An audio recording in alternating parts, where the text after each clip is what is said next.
As the situation in the Middle East threatens to boil over tonight, the Israeli Prime Minister has told TalkTV in an exclusive interview that his country will fight till the end. Speaking to Special Correspondent Douglas Murray, Netanyahu added that beating Hamas would take some time, but that the conflict was wider than just Israel, warning the West if barbarism wins here, Europe will be next, and then America will be next. The US and others of your allies want you to wrap up the war in Gaza as soon as possible. But everyone you speak to here believes, rightly I think, that it's going to be months of war to come.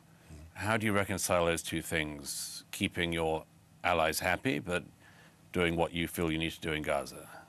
We have to win in Gaza. We have to achieve total victory. Hamas cannot be left standing, coming out of the ruins with a V sign and saying, we'll do it again and again and again, which they promised to do. So first, for our own sake, for our own future, we have to defeat these monsters. Secondly, I don't think it's just our case. It's also the case, as I've told President Biden, I've told all the leaders who came here, I said, this is your war as well, because this is not merely a minor skirmish. This is part of a major confrontation between the moderate axis of Israel and the moderate Arab states against Iran, the terror axis of Iran, who is the three H's, Houthis, Hezbollah, Hamas, and others. And the whole world is now watching. Who's going to win? They're sitting in the bleachers. Who will win?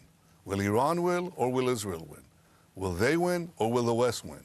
So I think that what I say to our American friends, whose help I appreciate a great deal, I said, the war will take as long as it takes, but it will result in total victory, because our battle is your battle and our victory is your victory as well. Well, for much more on this, let's go live to Jerusalem and speak to TalkTV's war correspondent, Tom Mutch. Tom, very good evening to you. Thanks for joining us on the Independent Republican, Mike Graham. Benjamin Netanyahu doesn't speak all that often. He spoke to Douglas Murray at some length. We'll hear some more from him in a little while. There's a lot of pressure on him at the moment. What's the reaction been like to this interview and to what he's been saying lately about fighting kind of for as long as it takes? So what I found really, really interesting that he said in his interview was that he wasn't so much talking about the stakes for Israel as he was trying to internationalize the conflict as wide as he possibly can. He was trying to say to the Americans, you have a stake in this conflict. And I thought it was very interesting as well that he mentioned moderate Arab countries. Now there he's likely referring to states like Bahrain or the UAE and especially Saudi Arabia, who Israel, you know, the first two Israel made peace agreements, and it has been really trying to get a peace agreement with Saudi Arabia. Now, there is this perception, especially in the rest of the Arab world, that it is Israel against the Arab world. He's trying to say, no, it's not like that. We still want to be your friends and your partners. We want to fight the Iranians, and trying to lump Hamas in entirely with this kind of Iranian axis of terror, Hamas, Hezbollah, and the Houthis. That's sort of the new kind of line that is coming out of the Israelis at the moment to try and make it look like this is not just an Israel against the Arab world.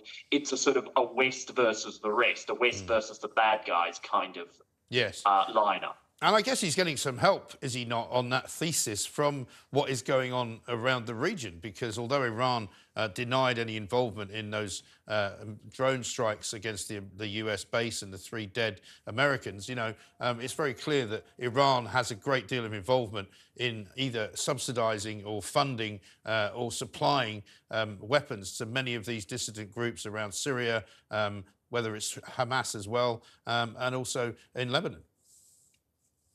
Yeah, so the interesting thing with Iran is to what extent we all know that it funds and supports these movements. But what the real question has always been, how much control does Iran actually have over these particular movements? It's thought that it controls Hezbollah in Lebanon fairly closely, but the Houthis, for instance, seem to have been a rather independent actor. No one actually knows whether they're doing the attacks on shipping with the absolute blessing of Iran or not. Same with this recent movement in Iraq, the Islamic resistance of Iraq, which was, formerly a fairly nondescript movement that wasn't that well known, now seems to have killed 3 US troops in Jordan. Now, American leaders have said that behind the scenes, they don't believe Iran really wants a regional war. They worry that it would run out of, ammunition or weapons if it ever got into a fight with the United States, and that's probably the reason that it hasn't allowed its most powerful proxy, which is Hezbollah, to really go full out against Israel in the north. But the worry is that there are two, really. One is that Iran decides that it is in its interests to really go for a regional war, in which case this could escalate massively, or also that Iran loses some of that potential control over its proxies, who start using the weapons and the funding to kind of pursue their own aims, such as, for instance, if Hezbollah did decide to go for a larger escalation in the north. No, of course. And Iran, it turns out, has been slapped with fresh sanctions by the US and the UK today because of that deadly drone attack in Jordan, which killed 3 American soldiers. The White House has laid the blame squarely at radical-backed Iran militant groups, a sentiment echoed by Prime Minister Netanyahu. Let's come on to the bigger question then, Iran. Everywhere in the region, whether it's in Gaza, whether it's in Lebanon, whether it's in Yemen with the Houthis, everything leads back to Iran. How can you solve any of this without addressing the question of Iran?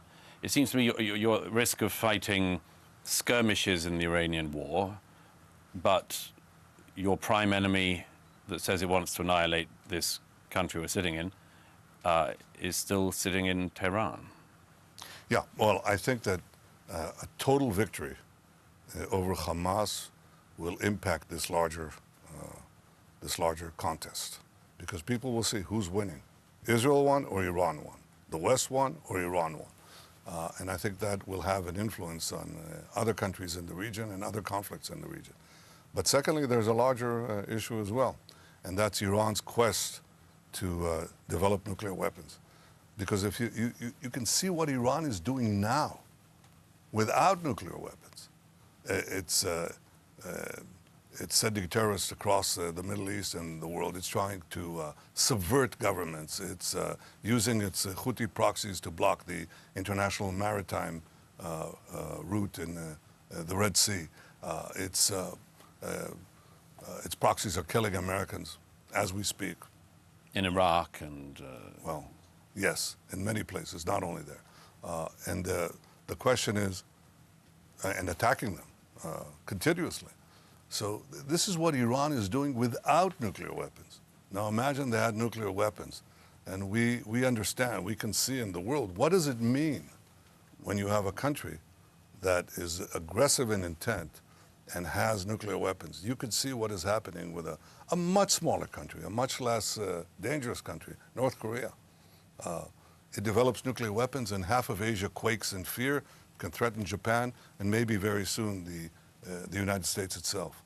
Well, Iran is different from North Korea, because Iran has an ideology of domination and conquest and subjugation. They call us the small Satan. They call the U.S. the great Satan. They chant death to Israel, death to America. Can the United States, can Europe, can the civilized world allow such a regime to have nuclear weapons? And the answer is no.